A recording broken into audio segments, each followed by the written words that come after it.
Hello, my loves. This is an impromptu live from me. I've just been running a workshop, a leadership workshop for Women's Enterprise Scotland. And it just got me so juiced up and jazzed up. I thought, while I've still got a little bit of gas in the tank, I'm going to hop on here impromptu and just share a little bit about what I was teaching and what we were exploring and what we were covering together. So the workshop was called Creating the Conditions to Thrive, and it was module 3 in a broader leadership programme agenda.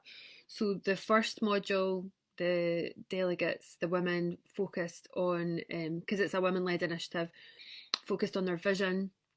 What do they really want? Where do they really want to go? What does that look like? The second was about their strategy and the plan that's going to get them there.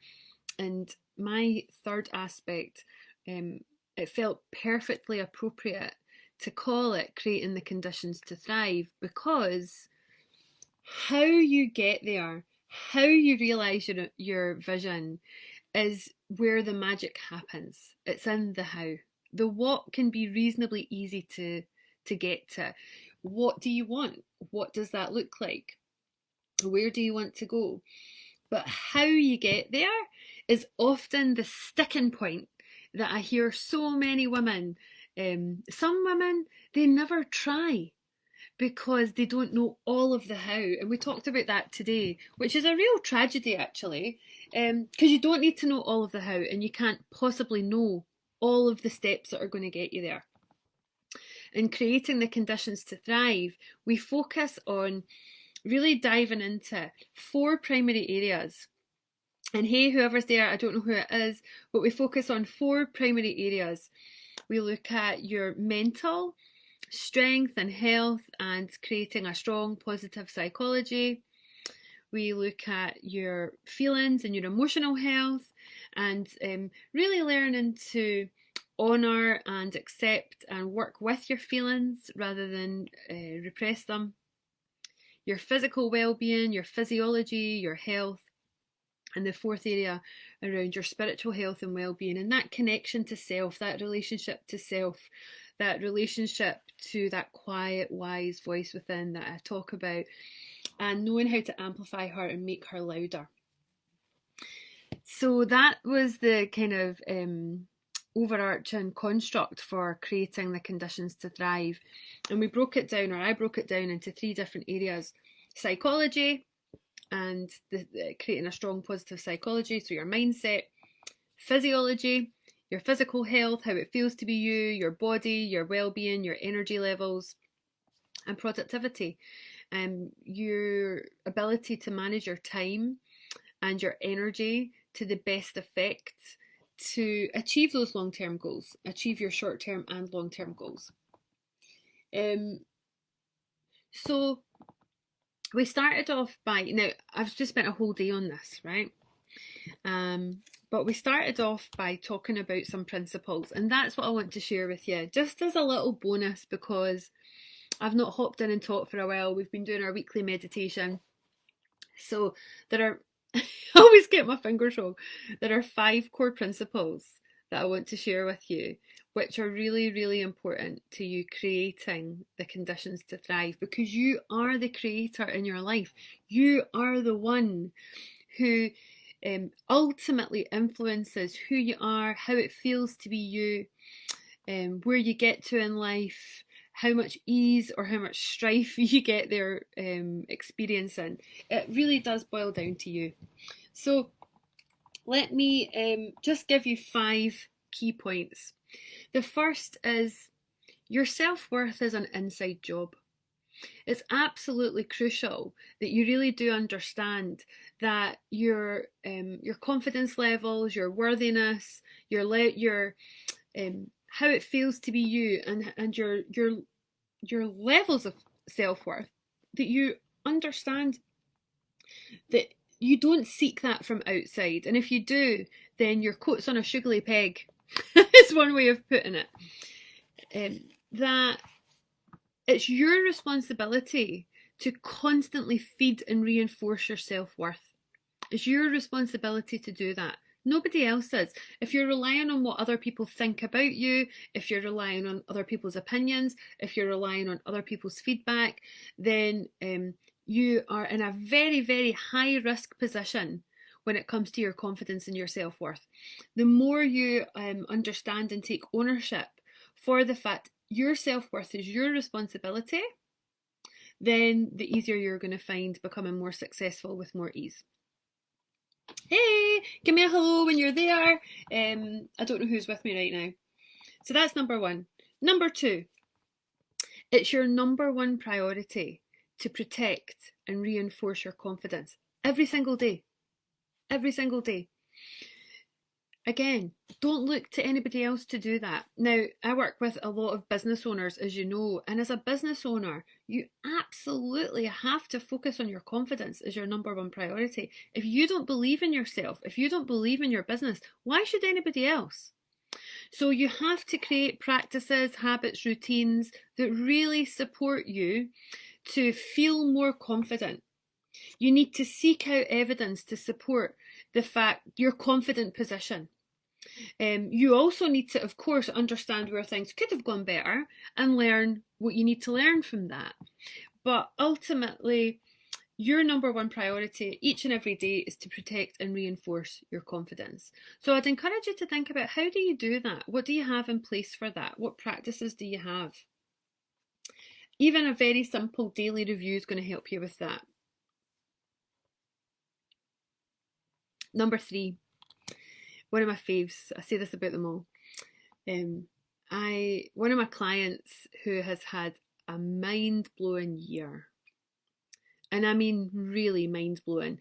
Throughout the pandemic, she started with 3 businesses. She's now down to having 1 business. In that 1 business, she's gone from charging £40 an hour to averaging over £1,000 an hour. She has created phenomenal growth, phenomenal results, all in the backdrop of a pandemic. We were having a coaching session and I said, what surprised you most about the last year? So we were doing a bit of a review. And she said, the thing that surprised me most is the more me I am, the easier it is to be successful. So I want you to write that down. I'm going to say it again. The more you are you, not trying to be anyone or anything else, the more you are you, the easier you're going to find it to succeed, and the easier you're going to find it to succeed with ease. Because you, my love, are a completely unique, miraculous specimen. And the world needs you to be exactly who you are at your core, not who you think everybody expects you to be, not who you think everybody else wants you to be. Who are you here to be? Be her, be that woman. Be that woman more and more every day, and your success is inevitable. It is inevitable. I can't stress that enough. Can you tell how passionate I am about this? It's so true. It's so true. So celebrate your uniqueness. Use it, your wild authenticity.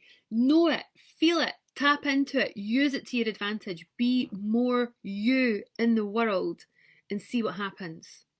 See what happens. Miracles happen. Number 4. You've maybe heard me talk about this before. Failure is a necessary part of success. And in fact, the higher you aim, the more you're going to fail. So learn to use it to your advantage. Get over failure already. If you want to be big, if you want to go big, if you want to do different things, particularly ambitious and bold things, which I guess that you've got some of that in you, which brought you here. If you're here, it's because a part of you wants more. A part of you knows you're destined for more. That's the part of you that I'm talking to right now. Failure is a necessary part of succeeding. And the higher you aim, the more you're going to fail. So learn to use it to your advantage. Yeah, I've got loads of resources around this. I'd love to hear your comments and questions on this, by the way, and I will answer all of them. And then number 5, your fears are the gatekeeper to your greatness. Your fears are the gatekeeper to your greatest gifts.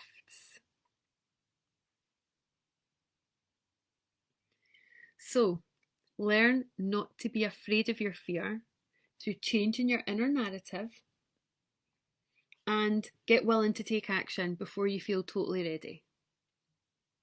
Get willing to take imperfect action. Again, magical, miraculous things happen.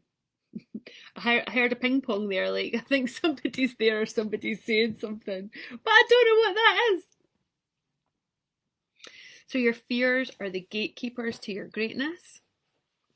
Learning not to be afraid of your fear is crucial, and you do that by changing your inner narrative, as in changing the way you talk to yourself to build you up in confidence and to stop focusing on your fears, and be willing to take action that feels imperfect before you're totally ready, because that will create momentum, that will get you moving, and that's where you're able to start to create more and more results, and things will begin to happen more and more quickly. And if you're a business owner, that means more clients, more cash flow, more success.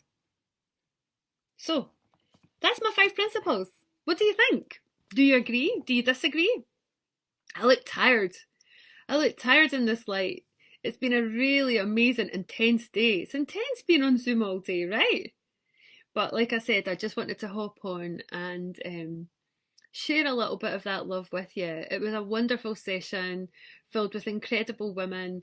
I so love to do that. I get to do what I do.